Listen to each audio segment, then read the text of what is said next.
Hi, everybody. Thanks to be here for this talk about how you could create your own Kubernetes controller. Probably you, yes, probably you know Kubernetes. I mean, I hope you know Kubernetes. So it's an amazing platform that allows you to automate your deployments that has auto scaling, self-healing, all those kind of cool stuff that is very good in the DevOps world. And this is a bird's eye view of the architecture. As you can see, there is something called the control plane, which basically is the inner working of a Kubernetes. And then you have your worker nodes on the right where you deploy your own stuff. And from this architecture, you can already see that there is a central piece, a central component that's called the API server. And it seems to be like at the center of every interaction and stores the information, and it reads and writes from storage called etcd. And actually, this is very important. This is actually how we will do our demo afterwards, because this Kubernetes API server does everything. Every time you want to interact with the cluster yourself, then you talk to the API server.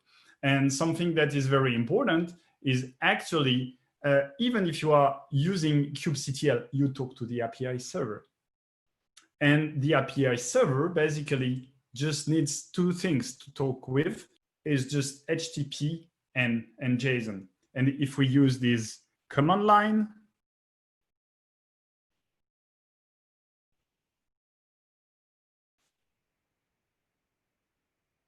so k get pods v6, that's here, it's a GET request to this URL with these requests. And then you've got the HTTP response codes. But we can get a bit like more detail, and we can see that actually we have the response headers, and then we can see it's JSON underneath.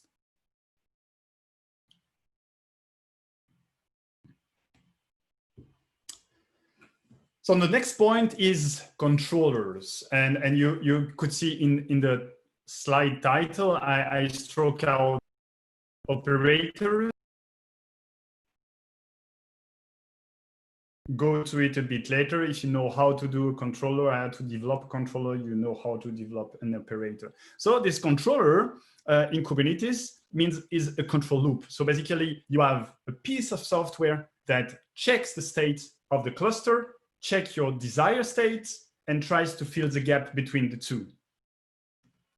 And if you have been using deployments or stateful sets or jobs controller or whatever, then you have one controller for each of them. So for example, in the deployment controller, you say, I want X replicas.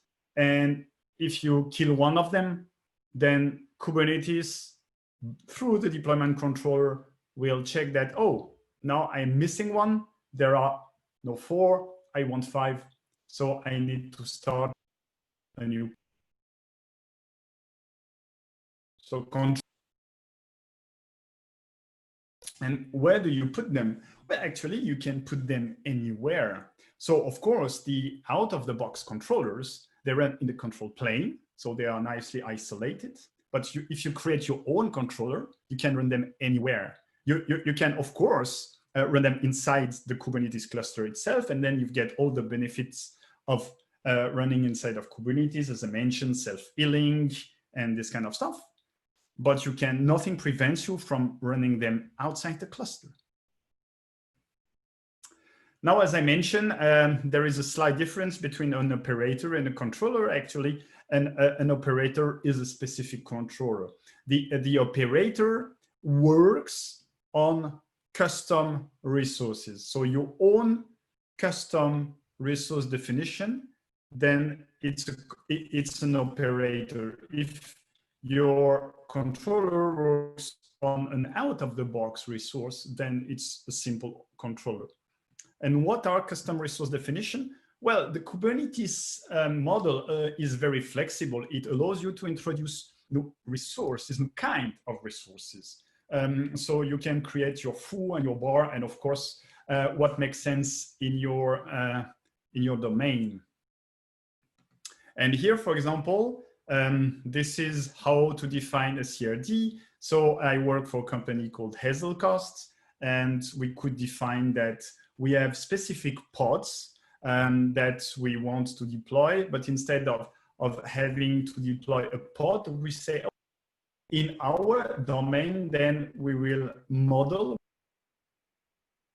a resource called the Hazelcast, and then instead of deploying pods, we could deploy Hazelcast clusters. And so you can say that what's the singular, what's the plural, this kind of stuff. So in the end, an operator is a specialized controller that handles CRD. And if you know how to develop a controller, you know how to develop an operator. So for the rest of the talk, I will only talk about how you can create your own controller. As I mentioned before, as I've shown you through the CLI, when you talk to the API server, you only need to have like REST-based technologies. So HTTP and JSON. So not even serialization and deserialization of JSON, but actually just parsing of JSON. So you could think to create your own controller using just the shell with SCD or AWK if you wanted to parse the JSON. Now, it's not the case. A lot of people have been writing their own controllers or operators in Go. And why is Go so pervasive in the Kubernetes ecosystem? You might remember that Kubernetes was initially written in Java, and it was completely rewritten from scratch in Go. Actually, that might be a reason why sometimes the Go code is not that great from what I heard from people working on Kubernetes. But so why? Well, I don't know why, but I can ask why not. This is error handling in Go. To be honest, I will be very forward. I don't like Go as a language because of this reason. When I learned Java, like perhaps 20 years ago, we had this exception handling stuff. We still have it, of course. If you have checks exception, now the consensus it's not that great, but at that time it was mainly checked exceptions. Still, the exception handling mechanism, whether those exceptions are checked or unchecked, are not the problem. The thing with exceptions is you have a block of the nominal path, and then you have the exception handling block, and you can read first what you want to do, and then you can read afterwards how you would handle the errors. Now in Go, you don't have exception handling because it's, I mean, the Go proponents would tell you that actually to reason about, which you've got multiple written values.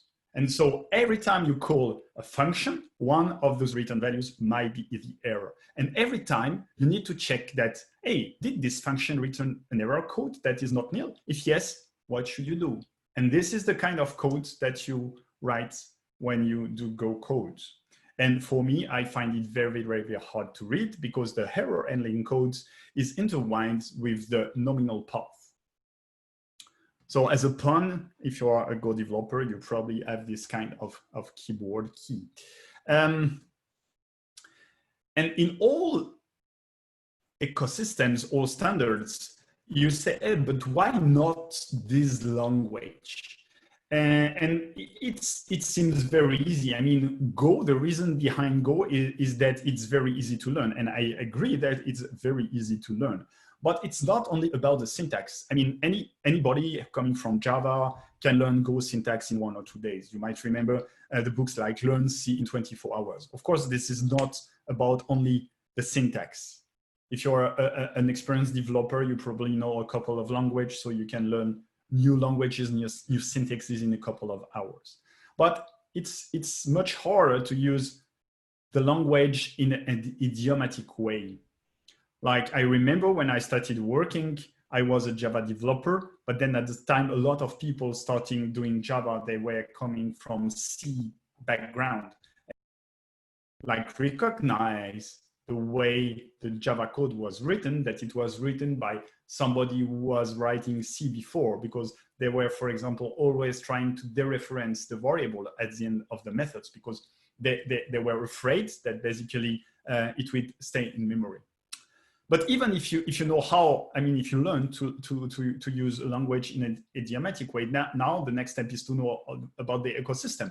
And the ecosystem is, for example, the libraries. I've been teaching myself Kotlin in the last few years.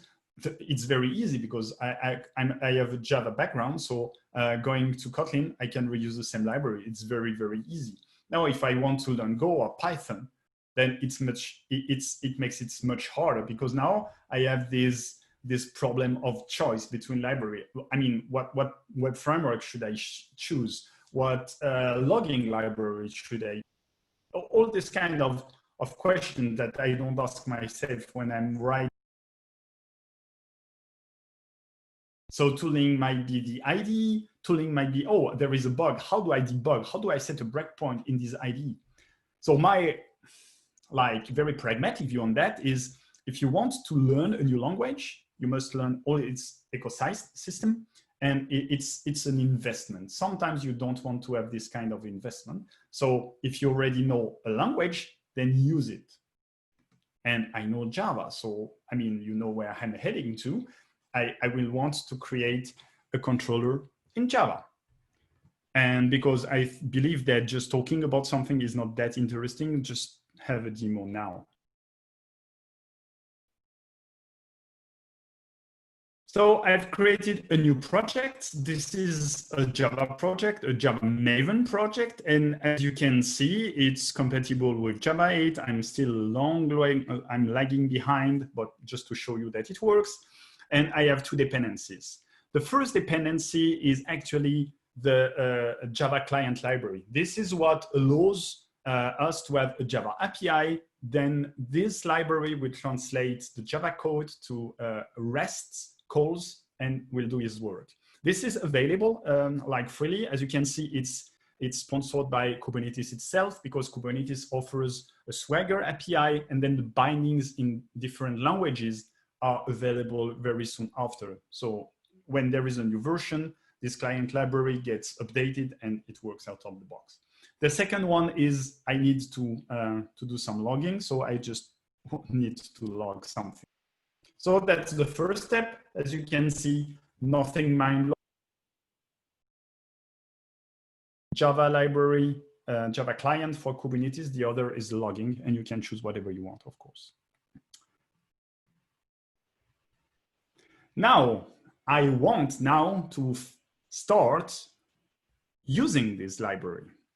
And I will, I mean, I don't want to detail all the code because I don't have that much time, but basically it's very simple. You create a client, and then you will set the configuration to this client. Then this is the entry point, the core v1 API. And then you call, for example, here to have all namespaces.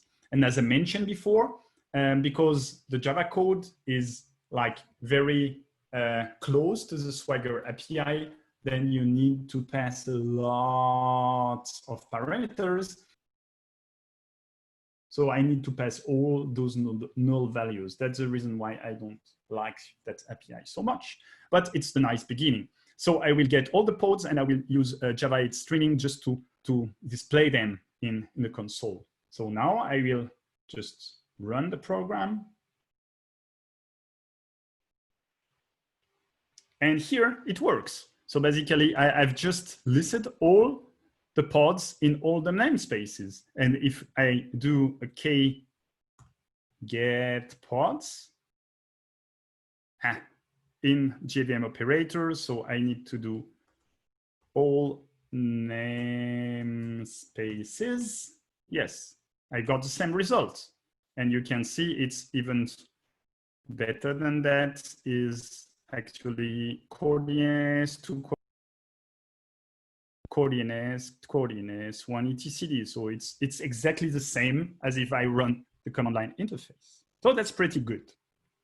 The next step is to actually create our Docker image. And if you have if you are using Java, instead of writing a Docker file, which might be always very repetitive, then here I'm using something called the Gib Maven plugin. And the Gib Maven plugin allows me not to write any Docker file. There are actually two goals. One is build, and then it sends it to Docker Hub, and you can pass the registry and everything. But here I am using Docker build, so it will send it to my local Docker daemon. And by default, you will use one of those distroless images. So basically there is no shell, which is good for security purposes, not that great for debug purposes. So here I'm using the one that has a shell. So, I mean, for development, it's always cool. Finally, I need to add my YAML for deployment. So I'm a good citizen. I will use my own namespace, and then I will deploy this new operator. And because I'm very, very lazy, and I just recently discovered scaffolds, I will be using scaffold. So basically, every time I will make a change, the scaffold stuff will read it and will rebuild the image and deploy it on the Kubernetes cluster. And now we can see there is already an issue. And the issue is the following: is before we were nicely talking to the API server, but now we are inside the cluster. And inside the cluster, we are a pod like any other pod. So basically we don't have any permission to talk to the API server, because that's a security issue. So we first must give permission to this pod to talk to the API cluster. When we were outside the cluster, we were using the Minikube credentials. So that was okay, because they are stored on my machine in my own private folder, and they are used by default by the Java bindings that I showed you. But here we need to do something. So that's the first step. The first step to understand is we must give it some credentials. And I mean, I don't know if you have been using the authorization airbag permission in Kubernetes. They are not that fun. Basically, a cluster role with what resources it can manage and what it can do on those resources. So here I will just only list the pods. Then I will create a service account, and then I will bind the cluster role and the service account with a cluster role binding. And then afterwards, I need to set my pod to be using this new service account name. Now, if I check the terminal, now it works. Now I have something that is working. But the issue with that approach is that you can see there are a lot of restarts and it's not ready. And actually, if we watch, we'll see that it will be killed and will be restarted all over again. The reason for that is I started here in the program, it's finished. There is no blocking stuff. And so the JVM stops, and Kubernetes understands that the pod.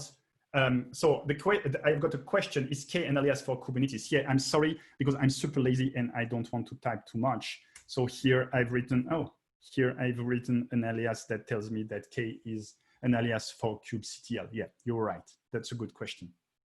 If you have any questions, please write them in the chat. So the JVM has stopped. Kubernetes, it tries to ask the pod, hey, are you up? No, you are not up. So I will kill you. I will write another. I will start another one. So now if we get the pods, we can see there is one more restart. So the next step is basically very stupid, is we will just loop. And because we don't want to be too fast, then I will. So like here, now it works. And you can see that if I get the pods, now I'm ready, and I will be ready forever now. I mean, it's still working. And now I'm looping all over again. So after each second, I will do that. But of course, that's not very smart, because if nothing has changed, then I will like use resources. And if I have many changes between like two calls, like between this second, then I won't get the event. So the next step is actually to move to an event-based model, which the API allows actually. So we can switch to this kind of programming where we have what is called a resource event handler. And actually we have a dedicated method. So we have on add, on update, and on delete. Now we can see that here we can see an interesting stuff that's all happening here. So now whatever I do, and I will add a new deployment just for fun.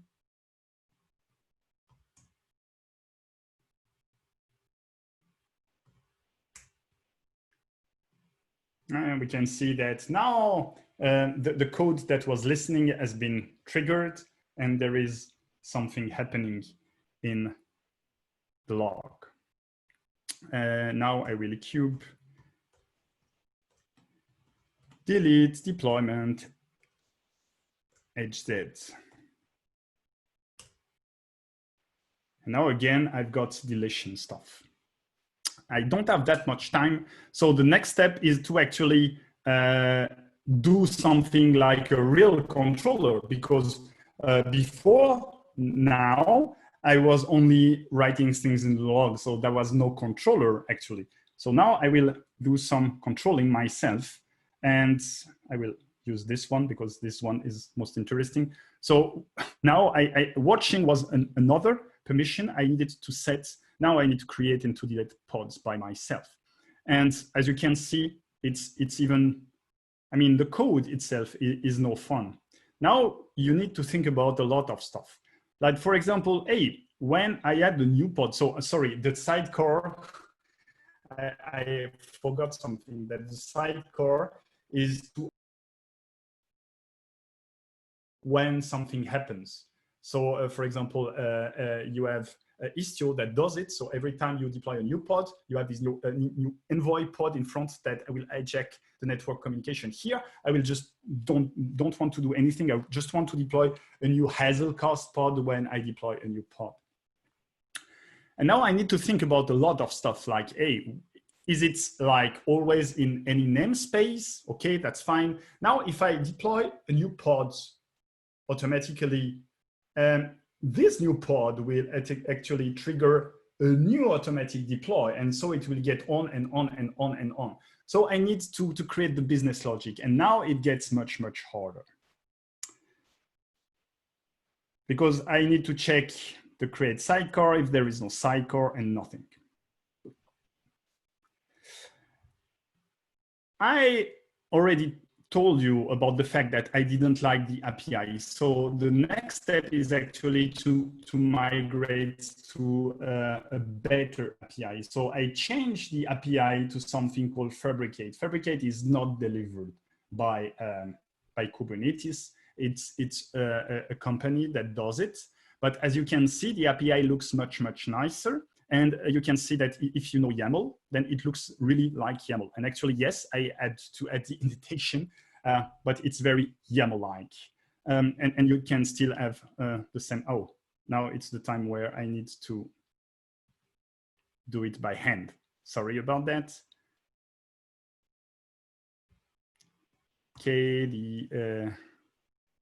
kapply.f deployments.yaml. Of course, now I have these because I removed the authorization through scaffold. Now it's done, and I can get pods. Pods, not PDS, pods. Everything is fine. Now the problem with that approach is it's a JVM application. So basically here we are at, I don't remember, but it's,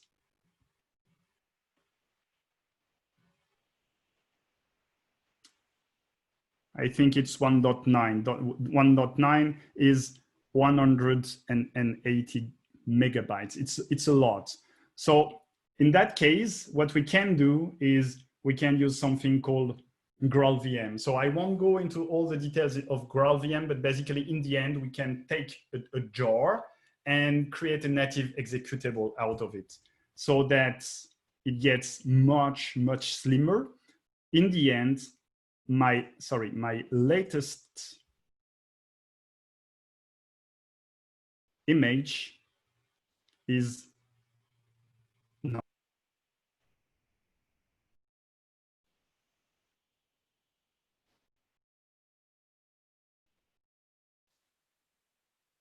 can be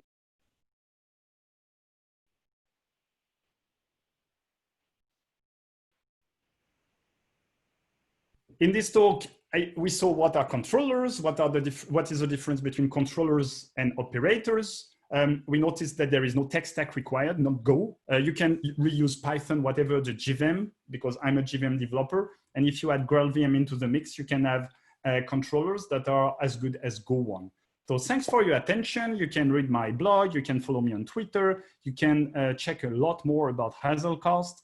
And more importantly, you can get the code and do the demo for yourself. There are a lot of steps, and here I have only detailed a couple of them. Thanks a lot. I will stay on the Slack channel if you have questions, and enjoy the rest of the conference.